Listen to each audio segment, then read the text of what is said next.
오늘은 우리 신학생들이 쉽게 접근할 수 있도록 정리해 놓은 공간복음에 나오는 비유를 한 것을 가지고 말씀을 드리고자 합니다. 이건 중요하니까 잘 들으시기 바랍니다. 먼저 천상의 의미를 지닌 지상의 이야기, 그 이상이라는 것이 비유에 분명합니다. 구약시대와 또는 신약시대에 비유는 속담, 직유, 비웃음, 수수께끼 또는 은유, 그리고 다양한 유형의 이야기식 비유와 알레고리는 풍유라고 합니다. 알레고리를 의미할 수 있습니다.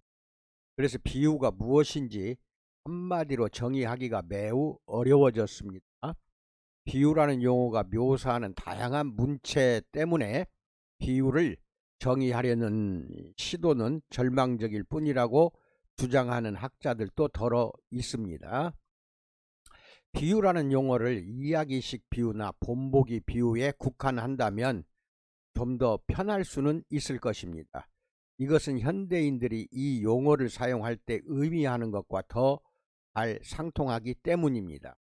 하지만 구약 성경의 마샬은 조사하세요. 직접 마샬 무엇인지를. 마샬이나 신약 성경의 파라볼레, 이것도 조사하세요. 파라볼레는 이처럼 좁은 의미로 정의될 수가 없고, 비유에 대해 우리가 내린 정의를 성경이 받아들이라고 강요해서는 절대로 안 됩니다. 우리는 성경이 이 용어를 어떻게 정의하는지 이해하려고 해야 합니다. 한편으로는 모든 직유, 은유, 속담, 잠언 등은 물론이고 모든 확대 비유, 이야기식 비유, 본보기 비유, 알레고리 비유를 모두 고려하는 것이 더 이치에 맞습니다. 하지만 이것은 너무 포괄적으로 보입니다. 그래서 편의상 우리는 비유를 간략하거나 확장된 비교가 있는 비유적 표현이라고 정의하겠습니다. 이러한 정의는 마샬과 파라볼레가 지정하는 모든 비유적 표현을 망라하지는 않겠지만 대다수의 비유적 표현들을 표현하기는 할 것입니다. 더욱이 성경에서 비유라는 용어가 사용되었을 때 우리는 그 용어가 정확히 될 수가 없고, 우리가 내린 정의도 편의상 대략적인 정의에 불과하다는 사실을 명심해야 합니다. 비유를 이런 식으로 광범위하게 정의할 경우 복음서에 있는 비유의 정확한 개수를 헤아리는 것은 불가능합니다.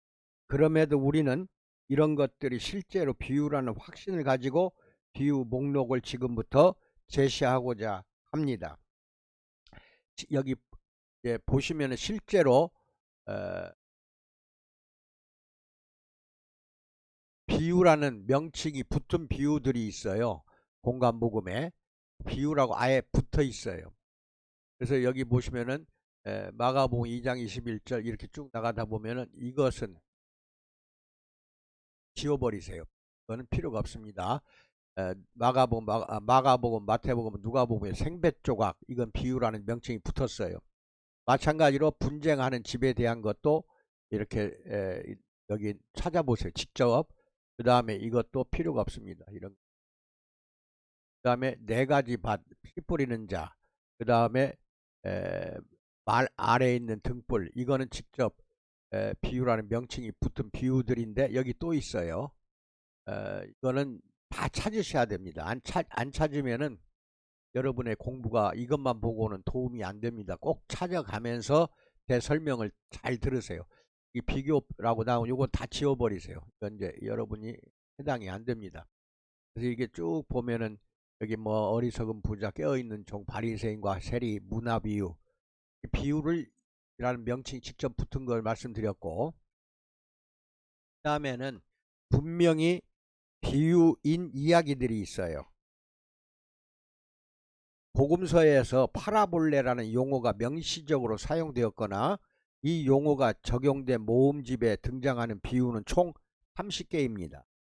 하지만 선한 사마리아인 비유와 탕자 비유와 같은 이야기식 비유와 선한 사마리아인 탕자 이 비유는 이야기식 비유입니다. 그 비유와 본보기 비유를 포함시킨다면 이 목록은 30개가 아니라 더 늘어날 것이 확실합니다.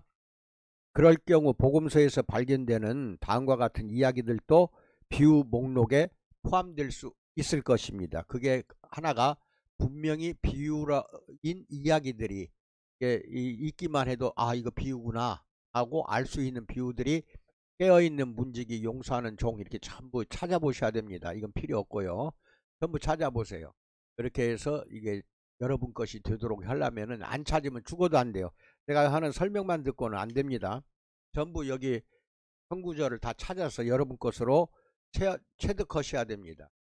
이미 열거한 30개에 방금 열거한 것이 17개입니다. 이걸 추가하면 지금까지 총 47개의 비유가 있는 셈입니다. 비유 목록에 포함되어야 하는 확장된 비유는 또 2개가 있어요. 확대를 시킨 겁니다. 확장이라는 것은 이게 2가지가 있는데 뭐뭐처럼 마치 뭐뭐인 것처럼 이라고 소개되어서 확장된 비교는 2가지가 있는데 지혜로운 건축자와 어리석은 건축가 이야기, 방터에서 노는 아이들 이야기, 이것은 확장이 된 비유 목록입니다. 이 구절을 꼭 찾으세요. 이쯤에서 비유의 총 개수는 이제 49가지인데 여기에 여러 학자들은 예수님의 수많은 말씀들을 첨가시킵니다. 이어지는 본문들 하나하나에 구체적인 판단을 내리는 대신에 우리는 비유일 가능성이 높은 말씀을 열거할 것입니다. 비유일 가능성이 많은 말씀들 이것도 꼭 찾으셔야 돼요. 이건 필요가 없고요. 비교라고 된 거 다 이거 없애버리세요. 그러니까 비유일 가능성이 많다. 저는 이제 의사와 병든 자, 결혼식 손님 이야기라든지 쭉 계속해서 나옵니다. 이게 이제 비유일 가능성이 높은 것들 여기까지 여러분에게 소개를 해드렸습니다. 지금까지 예를 볼 때 복음서에 비유가 몇 개나 있는지 정확히 헤아리기가 매우 어렵다는 것이 분명해집니다. 분명한 것은 비유라는 용어에 대한 성경적 이해에 의하면 우리가 비유라고 부를 수 있는 말씀이나 이야기들이 50개 정도 있다는 것입니다. 또한 이 범주 안에 포함될 수 있는 수많은 직유와 은유가 있습니다. 복음서에서 발견되는 이 많은 사례에서 추론할 수 있는 가장 분명한 사실은 예수님이 이런 비유적 표현을 사용하여 가르치기를 즐겨 하셨다는 것입니다. 왜 예수님은 비유로 가르치기로 하셨을까요? 과제로 남겨둡니다. 조사하시기 바랍니다. 여기까지 해서 여러분들에게 비유에 대한 걸 도표로 이렇게 해드렸는데 깨끗한 걸 여러분이 원한다면 밴드를 들어가세요. 합동예장 밴드가 있어요. 가입하셔가지고 오늘 바로 올려놓을 테니까 다운받아서 깨끗한 거 여러분이 다운받으시기 바랍니다. 이상입니다. 항상 열공하는 우리 신학생이 되시기 바랍니다. 인재라는 것은 가만히 있다고 성령이 와서 여러분을 인재로 만들어주지 않습니다. 특히 지식 부분은 여러분이 스스로 노력해야만 성령이 들어와서 그거를 지혜로 바꿔줍니다. 성령이 들어와서 지식이 많은 사람들은 지혜도 풍성하게 도와주는 것이 성령이기 때문에 배우려고 하는 인재들과 안 배우려고 공부하기 싫어하는 인간들은 쓰는 그릇이 다릅니다. 하나님이 쓸 때 그 그릇을 안 써준다는 게 아닙니다. 질그릇이냐 보배로운 그릇이냐 어떤 그릇이냐는 겁니다. 어떤 그릇으로 하나님이 여러분을 쓸까요? 지식이 많은 사람, 이 사람들은 풍성한 지혜를 또 불어넣어 주기 때문에 공부 안 하는 목사와 공부 열심히 하는 목사는 질적으로 수준이 전혀 다릅니다. 밤을 새서라도 눈이 침침할 정도로 공부하는 또 목사들도 있어요. 그런데 우리 신학생들 이게 공부 않고 그냥 대충 설교하는 목사들 되려면은 차라리 공부하지 마십시오. 어디 나가서 나는 목사다 이 소리 듣고 싶어요? 내가 분명히 말합니다. 여러분 내가 폐부를 찌르는 소리 많이 합니다. 그런다고 여러분이 지금은 미워할 수도 있어요. 나를. 하지만 그 미워한다는 것 자체부터가 하나님의 뜻이 아닙니다. 그 사탄의 장난입니다. 조심하세요. 공부 열심히 하는 것이 하나님의 뜻이에요. 공부 않고 나태하고 게으른 인간들은 하나님의 뜻이 아니에요. 여러분들 그 잘 분별해야 됩니다. 그런데 자꾸 공부 열심히 하라는 이유가 그것이고, 날마다 영상 올려드리는 것도 귀찮다 하지 마시고, 하나하나 여러분 사역에 엄청난 도움이 되는 내용들이기 때문에 여러분 열심히 듣고 깨닫기 바랍니다. 그래야 하나님이 귀히 쓰시는 그릇으로 여러분들을 성장시켜 주시리라 믿습니다. 늘 건강 조심하세요.